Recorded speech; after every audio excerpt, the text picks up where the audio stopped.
Imagine waking up one morning to discover that a company once valued at the height of Silicon Valley glamour has vanished, losing nearly $47 billion in a single year. Headlines scream, $47 billion lost. How could something so promising collapse so fast? This is the story of WeWork and its magnetic founder, Adam Neumann, a tale of ambition, ego, and one of the most shocking corporate implosions in modern history. I'm your host from Truvo, and if you love uncovering the hidden truths behind the world's biggest business stories, make sure you subscribe to Truvo and like this video, because what you are about to hear will change how you think about success. Back in 2010, New York City was buzzing with startup energy. Two founders, Adam Neumann and Miguel McKelvey, launched WeWork with a simple idea: flexible, shared workspaces that felt alive, creative, and human. No dull cubicles, think glass walls, coffee bars, yoga rooms, and beer taps. The company wasn't just renting desks, it was selling a lifestyle, a sense of belonging. Neumann had the charisma of a rock star. Investors adored him. He could turn any meeting into a sermon about the future of work, convincing people that WeWork was more than real estate, it was a movement. The company expanded at breathtaking speed, opening offices around the world. The numbers looked unstoppable, and the hype was intoxicating. By 2018, WeWork was valued at nearly $47 billion. But beneath the energy and applause, trouble was brewing. The leases were massive and long-term, while customers could cancel any time. Costs exploded, and yet no one seemed to care, because the vision was too exciting to question. Everyone wanted in before it was too late. For a moment, Neumann was unstoppable. His speeches bordered on the spiritual. He said WeWork would elevate the world's consciousness. He imagined cities built by WeWork, schools founded by WeWork, even apartments run by WeWork. He compared himself to world leaders and saw WeWork as a way to transform humanity. But here's the twist. It wasn't making money. Behind the glossy branding, WeWork was bleeding billions, and when the company filed to go public in 2019, the truth hit like a bomb. The financial documents exposed enormous losses, questionable accounting, and a leadership culture built on excess. Neumann had personally borrowed hundreds of millions from the company. He trademarked the word "we" and sold it back to WeWork for millions. He bought buildings, then leased them to his own company. For years, this behavior went unchecked until the IPO filing forced it into daylight.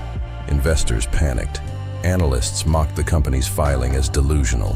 One headline read, "The most ridiculous IPO of the decade." Within weeks, WeWork's valuation collapsed from $47 billion to less than $10 billion. The IPO was cancelled. The dream was over.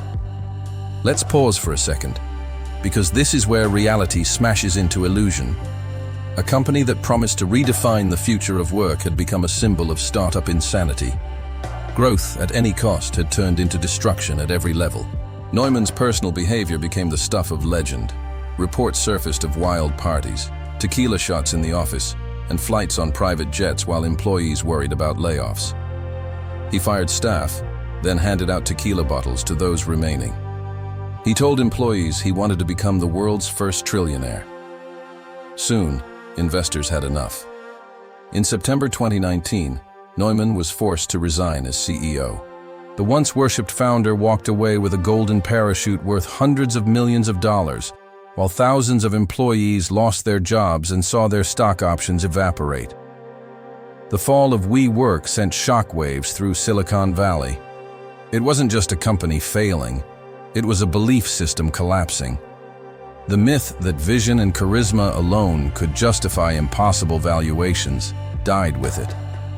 After Neumann's exit, WeWork tried to rebuild. A new leadership team stepped in. They closed offices, renegotiated leases, and cut costs.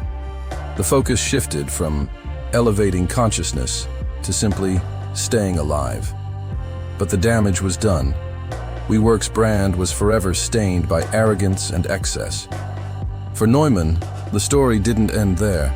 He launched new ventures, raised more funding, and continued to present himself as a visionary.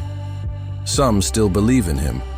Others see him as the ultimate warning about unchecked ambition. Whichever side you take, his legacy remains one of the most dramatic in corporate history. So what can we learn from this? First, growth means nothing without profit. WeWork's entire model depended on taking long leases and flipping them short-term. It worked only in boom times. When reality hit, the model imploded.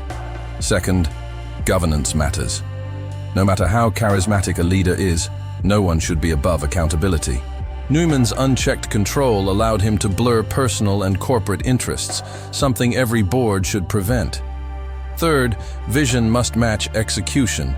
Inspiration can open doors, but sustainability keeps them open. WeWork sold dreams of community, but the numbers told another story. And here's a bit of humor for you, because we all need a pattern break. Remember the offices with beer taps, nap pods, and meditation rooms? Great for morale, sure, but when your rent is triple your revenue, the only thing you should be meditating on is your business plan.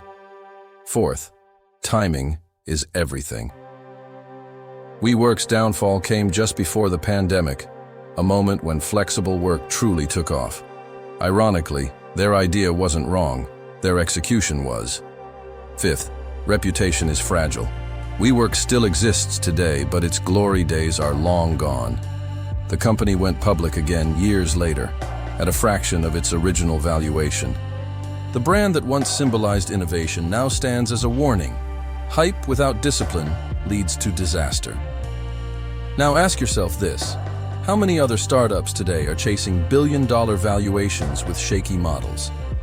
Could the next WeWork already be out there riding the same wave of hype? Maybe even one you've invested in. Because here's the real takeaway. This isn't just about WeWork. It's about the illusion of endless growth. The idea that charisma can replace numbers. The belief that vision alone is enough to defy gravity. When you strip away the free beer and glossy branding, WeWork was a real estate company pretending to be tech. And the markets eventually called its bluff. The fall of WeWork reminds us that storytelling can build empires, but truth decides who keeps them. So, what do we make of Adam Neumann? A dreamer who flew too close to the sun? Or a manipulator who burned everyone on the way up? Maybe both. His charm, his ambition, his contradictions, they all reflect something deeply human. The hunger to matter, to change the world, to be remembered. But the lesson is clear. Vision without accountability breeds chaos. Growth without profit breeds collapse, and leadership without humility breeds tragedy. WeWork soared on hope and crashed on hubris.